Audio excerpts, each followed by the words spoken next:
ಕನ್ನಡ ತಾಯಿಗೆ ನೀ ಕೈಯ ಮುಗಿ.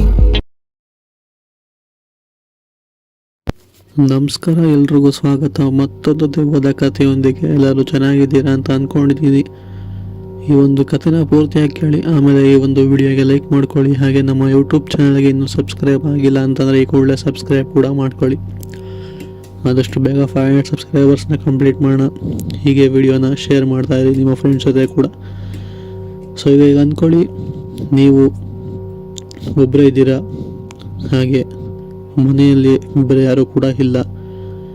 ಒಂದು ದೊಡ್ಡ ಮನೆಯೇ, ಒಂದು ಎರಡು ರೂಮ್ ಇರ್ಬೋದು, ಒಂದು ಮನೆ ಇರ್ಬೋದು, ಅಂದರೆ ಒಂದು ಹಾಲು, ಒಂದು ಅಡುಗೆ ಮನೆ, ಒಂದು ಬಚ್ಚಲು ಮನೆ, ಬಾತ್ರೂಮು, ಹಾಗೆ ಮೇಲ್ಗಡೆ ಒಂದು ಟೆರೆಸ್. ಇಷ್ಟೇ ಬಿಟ್ಟರೆ ನೀವು ಒಬ್ಬರೇ ಆ ಒಂದು ಮನೆಯಲ್ಲಿ ಒಂದು ರಾತ್ರಿ ಪೂರ್ತಿ ಕಳೀತಿದ್ದೀರಾ ಅಂತ ಹೇಳಿ ಅಂದ್ಕೊಳ್ಳಿ. ಸೊ ಈಗ ಈ ಒಂದು ಕಥೆನ ನೀವೇ ಆ ಒಂದು ಸಿಚುವೇಷನಲ್ಲಿ ಇದ್ದೀರಾ ಅಂತ ಹೇಳಿ ಊಹೆನ ಮಾಡ್ತಾ ಕೇಳ್ತಾ ಹೋಗಿ. ಇದು ಆಗಿರೋದು ಬಂದ್ಬಿಟ್ಟು ಪಾವಗಡದಲ್ಲಿ ಈ ಒಂದು ಘಟನೆ ಆಗಿರೋದು. ಈ ಒಂದು ಘಟನೆ ನಮಗೆ ತಿಳಿಸ್ಕೊಟ್ಟಿರೋ ಬಂದ್ಬಿಟ್ಟು ಮಂಜುನಾಥ್ ಅಂತ ಹೇಳಿ. ಇವರು ಮೂಲತಃ ಪಾವಗಡದವರೇ. ಇವರ ಜೀವನದಲ್ಲಿ ಆಗಿರುವಂತಹ ಘಟನೆ ನಮಗೆ ತಿಳಿಸ್ಕೊಟ್ಟಿರೋವಂಥದ್ದು. ಈಗ ಅಂದ್ಕೊಳ್ಳಿ, ನಾನು ಹೇಳ್ದಂಗೆ ಮನೆಯಲ್ಲಿ ಒಬ್ಬರೇ ಇದ್ದೀರಾ ಅಂತ. ಸೊ ಆದ ಕಾರಣ ಮಂಜುನಾಥ್ ಅವರು ಕೂಡ ಮನೆಯಲ್ಲಿ ಒಬ್ಬರೇ ಇದ್ದರು.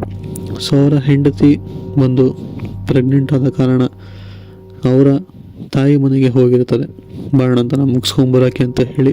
ಅದೇ ಕಾರಣ ಮಂಜುನಾಥ್ ಅವರು ಒಬ್ಬರೇ ಮನೆಯಲ್ಲಿ ವಾಸವಾಗಿರ್ತಾರೆ. ಸೊ ಆ ಒಂದು ಮನೆಯಲ್ಲಿ 2 ರೂಮ್ ಇರುತ್ತೆ.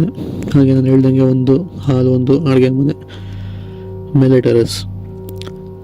ಸೊ ಇವರು ಕೂಡ ಊಟನ ಮುಗಿಸ್ಕೊಂಡು ನೈಟ್ ಟೆರೆಸಲ್ಲಿ ಹೋಗಿ ಸ್ವಲ್ಪ ಹೊತ್ತು ವಾಕಿಂಗ್ನ ಮಾಡ್ತಾ ಹಾಗೆ ಕೆಳಗಡೆ ಬಂದು ಮಲ್ಕೊಳ್ಳೋಣ ಅಂತ ಹೇಳಿ ಬಾಗಿಲನ್ನ ಹಾಕಿ ಹೋಗಿ ಮಲಗಿರ್ತಾರೆ. ಇದಾದ ಸ್ವಲ್ಪ ಹೊತ್ತಿಗೆ ಬಾಗಿಲನ್ನ ಯಾರೋ ತಡ್ತಿರೋ ಥರ ಶಬ್ದ ಆಗುತ್ತೆ. ಅವರು ಕೂಡ ಎದ್ದು ಬಂದು ನೋಡ್ತಾರೆ, ಅಲ್ಲಿ ಯಾರೂ ಕೂಡ ಕಾಣಿಸೋದಿಲ್ಲ. ಸರಿ ಅಂತ ಹೇಳಿ ಮತ್ತೊಮ್ಮೆ ಲಾಕ್ ಮಾಡಿ ಹೋಗಿ ಮಲಗ್ತಾರೆ. ಈಗ ಮನೆ ಒಳಗಡೆ ಒಂದು ಯಾರೋ ಓಡಾಡ್ತಿರೋ ಥರ ಶಬ್ದ ಅವ್ರಿಗೆ ಕೇಳಿಸುತ್ತೆ. ಯಾರೂ ಇಲ್ಲ ಬಿಡು, ನಾನು ಒಬ್ಬನೇ ಇರೋದು ಅಂತ ಹೇಳಿ ಅವರು ಕೂಡ ಹಾಗೆ ಅಷ್ಟೊಂದು ಗಮನ ಕೊಡ್ತಾರೆ, ಮಲ್ಕೊತಾರೆ. ಇದಾದ ಸ್ವಲ್ಪ ಹೊತ್ತು ನಂತರ ಇದಕ್ಕಿದಂಗೆ ಸ್ವಿಚ್ನ ಆನ್ ಮಾಡ್ದಂಗೆ ಅವ್ರಿಗನ್ಸುತ್ತೆ. ನೋಡಿದ್ರೆ ಲೈಟ್ ಕೂಡ ಆನ್ ಆಗಿರುತ್ತೆ. ಇದೇ ಸಾಧ್ಯ, ನಾನು ನೋಡಿದ್ರೆ ಇಲ್ಲಿ ಮಲಗಿದ್ದೀನಿ, ಸ್ವಿಚ್ ನಾನು ಹಾಕಿಲ್ವಲ್ಲ, ಯಾರು ಹಾಕಿದ್ದು, ಮೋಸ್ಟ್ಲಿ ಲೂಸ್ ಕನೆಕ್ಷನ್ ಆಗಿರಬೇಕು ಅಂತ ಹೇಳಿ ಹೋಗಿ ಆ ಒಂದು ಸ್ವಿಚ್ನ ಆಫ್ ಮಾಡ್ತಾರೆ. ಪುನಃ ಬಂದು ಮಲ್ಕೊತಾರೆ. ಸರಿ ಅಂತ ಹೇಳಿ ಸ್ವಲ್ಪ ಹೊತ್ತಾದಮೇಲೆ ಇದಕ್ಕಿದಂಗೆ ಪುನಃ ಸ್ವಿಚ್ನ ಆನ್ ಮಾಡ್ತಾರೆ. ಆದರೆ ಇವರು ಮಲಗಿದ್ರು ಸ್ವಿಚ್ ಆನ್ ಮಾಡಿದ್ದು ಯಾರು ಅಂತ ಗೊತ್ತಾಗೋದಿಲ್ಲ. ನೋಡಿದ್ರೆ ಮತ್ತೆ ಲೈಟ್ ಆನ್ ಆಗಿರುತ್ತೆ. ಇದು ಲೂಸ್ ಕನೆಕ್ಷನ್ ಆಗಿರಬೇಕು ಅಂತ ಹೇಳಿ ಆಫ್ ಮಾಡಿ ಬೇರೆ ರೂಮ್ಗೆ ಹೋಗಿ ಮಲ್ಕೊತಾರೆ. ಸೊ ಪುನಃ ಅವ್ರು ಮಲ್ಕೊಂಡಂತಹ ರೂಮ್ ಪಕ್ಕದಲ್ಲೇ ಅಡುಗೆ ಮನೆ ಇರುತ್ತೆ. ಅಡುಗೆ ಮನೆಯಿಂದ ಜೋರಾಗಿ ಲೋಟನ ಬಿಸಾಕೋ ರೀತಿಯಲ್ಲಿ ಅವ್ರಿಗೆ ಕೇಳಿಸುತ್ತೆ.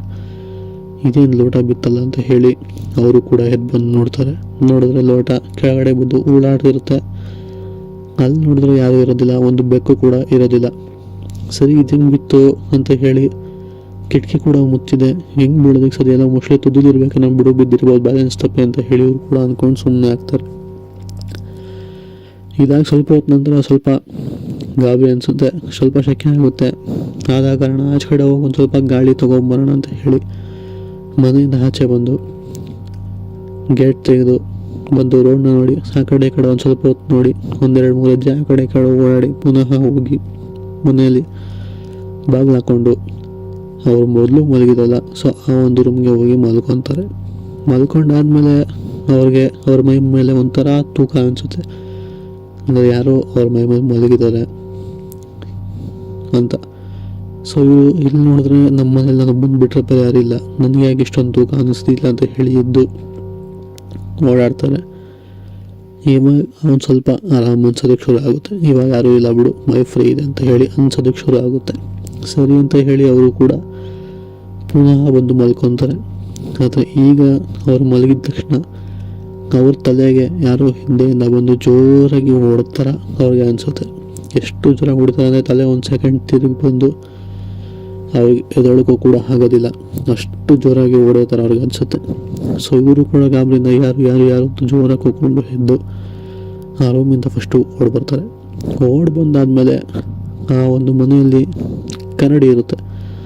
ಸೊ ಆ ಒಂದು ಕನ್ನಡಿ ಓಡ್ ಬರ್ತಿರೋ ಗ್ಯಾಪಲ್ಲಿ ಕನ್ನಡಿಲಿ ನೋಡಿದಾಗ ಆ ಒಂದು ರೂಮ್ನಿಂದ ಒಂದು ಬೆಂಕಿ, ಅಂದರೆ ಫುಲ್ಲು ಬೆಂಕಿ, ದಗ ಅಂತ ಉರಿದಿರೋ ಬೆಂಕಿ ಅವರು ಹಿಂದೆನೇ ಓಡ್ ಬರ್ತಿರೋ ಥರ ಅವ್ರಿಗೆ ಕಾಣಿಸ್ಬರುತ್ತೆ. ಸೊ ಆ ಒಂದು ಗಾಬರಿಯಲ್ಲಿ ಅದನ್ನು ಕೂಡ ಅಬ್ಸರ್ವ್ ಮಾಡ್ತಾ ಮನೇನ ಬಾಗಿಲು ತೆಗೆದು ಆಚೆಗಡೆ ಓಡೋಗ್ತಾರೆ, ಗೇಟ್ನು ಕೂಡ ತೆಗೆದು. ಅದಾದ್ಮೇಲೆ ಸ್ವಲ್ಪ ಹೊತ್ತು ತರಿಸ್ಕೊಂಡು ಆ ಒಂದು ಕಿಟಕಿಲಿ ನೋಡಿ, ಕನ್ನಡಿಲಿ ನೋಡಿದ್ರಲ್ಲ ಬೆಂಕಿ ಅವ್ರ ಹಿಂದೆಗಡೆನೇ ಬರ್ತಿದ್ದಂಥದ್ದು, ಅದನ್ನು ನೋಡಿ ಸ್ವಲ್ಪ ಗಾಬರಿ ಅನಿಸುತ್ತೆ. ಸೊ ಈ ಒಂದು ಮನೆಯಲ್ಲಿ ಬಾಣಂತನ ಮಾಡಬೇಕಾಗಿರೋ ಹೆಣ್ಣಿದೆ. ಸೊ ಇದು ಈ ಒಂದು ಆತ್ಮ ಇದೆಯಲ್ಲ, ಇದು ಅವರನ್ನೇ ಹಿಂಬಾಲಿಸ್ಕೊಂಬಂದಿರಬೇಕು, ಇದಕ್ಕೆ ಒಂದು ತಕ್ಕ ಶಾಸ್ತಿ ಮಾಡಬೇಕು ಅಂತ ಹೇಳಿ ರಾತ್ರಿ ಎಲ್ಲ ಅವ್ರ ಮನೆಯಿಂದ ಆಚೆನೇ ಇದ್ದು ಮತ್ತೆ ಬೆಳಗ್ಗೆ ಒಬ್ಬರು ತುಂಬಾ ಪವರ್ಫುಲ್ ಆದಂತಹ ವ್ಯಕ್ತಿಗಳನ್ನ ಕರ್ಕೊಂಬಂದು ಆ ಒಂದು ಮನೆಗೆ ಪೂಜೆ ಮಾಡಿಸ್ತಾರೆ. ಅದಾದಮೇಲೆ ಆ ಒಂದು ಬೆಂಕಿ ಏನಿದೆಯಲ್ಲ, ಆ ಒಂದು ಪೂಜೆ ಮಾಡ್ತಿರ್ಬೇಕಾದ್ರೆ ಆ ಒಂದು ವ್ಯಕ್ತಿ ಕಣ್ಣು ಮುಂದೆನೇ ಆ ಒಂದು ಬೆಂಕಿ ಮನೆಯಿಂದ ಆಚೆ ಬರ್ತಿರೋ ಥರ ಅವ್ರಿಗೆ ಕಾಣಿಸುತ್ತೆ. ಹಾಗೆ ಆ ಪೂಜೆ ಮಾಡ್ತಿರೋಂತಹ ವ್ಯಕ್ತಿಗೂ ಕೂಡ ಅದು ಕಾಣಿಸುತ್ತೆ. ಇದನ್ನು ನೋಡಿದಂಥ ಇಬ್ಬರೂ ಈಗ ನಿಮಗೆ ಸ್ವಲ್ಪ ಆರಾಮಾಗ್ಬೋದು, ಯಾಕೆಂತಂದರೆ ಆ ಬೆಂಕಿನ ಈ ಮನೆ ಒಳಗಡೆಯಿಂದ ಆಚೆ ತರಿಸಿದ್ದೀನಿ, ಹಾಗೆ ಪುನಃ ಇದು ಒಳಗೋಗದಂತೆ ಬಂಧನ ಕೂಡ ಹಾಕಿದ್ದೀನಿ ಅಂತ ಹೇಳಿ ಕೈಗೆ ಒಂದು ದಾರನ ಕಟ್ಟಿ ಅವರ ಹೆಂಡತಿಗೂ ಕೂಡ ಇದನ್ನು ಕಟ್ಟೋದಕ್ಕೆ ಅಂತ ಹೇಳಿ ಕೊಡ್ತಾರೆ. ಅದಾದಮೇಲೆ ಈಗ ಮಂಜು ಅನ್ನೋರು ಹೋಗಿ ಅವರ ಹೆಂಡತಿ ಕೈ ಕೂಡ ಕಟ್ಬಿಟ್ಟು ಇನ್ಮೇಲೆ ಒಬ್ಬಳೆ ಎಲ್ಲೂ ಕೂಡ ಓಡಾಡಬೇಡ ಅಂತ ಹೇಳಿ ಪುನಃ ಬಂದು ಅವ್ರ ಮನೆಯಲ್ಲಿ ಮಲ್ಕೊತಾರೆ. ಅದಾದಮೇಲೆ ಅವ್ರಿಗೆ ಅಷ್ಟೇನು ಅನುಭವ ಆಗೋದಿಲ್ಲ, ಅದು ತುಂಬಾ ನಿಲ್ಲಾಗೋಗುತ್ತೆ ಅಂತಲೇ ಹೇಳ್ಬೋದು. ಸೊ ಇದು ಆಗಿರುವಂತಹ ಒಂದು ಘಟನೆಗಳು. ಯಾರಾದರೂ ಬಾಣಂತಿಯರು ಅಥವಾ ಚಿಕ್ಕ ವಯಸ್ಸಿನ ಮಕ್ಕಳು ಎಲ್ಲಂದರಲ್ಲಿ ಓಡಾಡಬಾರ್ದು ಅಂತ ದೊಡ್ಡವರು ಸುಮ್ಮನೆ ಹೇಳಲ್ಲ. ಇಂತಹ ಕೆಟ್ಟ ಗಾಳಿಗಳಿರ್ತವೆ, ಬಂದು ಅವರವರ ಚಟನ ತೀರಿಸ್ಕೊಳ್ಳೋದಕ್ಕೋಸ್ಕರ ಸಾಮಾನ್ಯ ವ್ಯಕ್ತಿಗಳಿಗೆ ತೊಂದರೆ ಕೊಡ್ತಾರೆ ಅಂತ ದೊಡ್ಡವರು ಹೇಳಿರೋದು ಸುಮ್ಮನೆ ವಿಷಯ ಅಲ್ಲ. ಸೊ ಇದು ಆಗಿರುವಂತಹ ಸತ್ಯ ಘಟನೆ. ಈ ಒಂದು ಕಥೆ ಇಷ್ಟ ಆಗಿದೆ ಅಂತ ಅಂದ್ಕೊಂಡಿದ್ದೀನಿ. ಸಿಗೋಣ ಮತ್ತೊಂದು ಕಥೆಯೊಂದಿಗೆ. ಅಲ್ಲಿವರೆಗೂ take care. Good bye friends.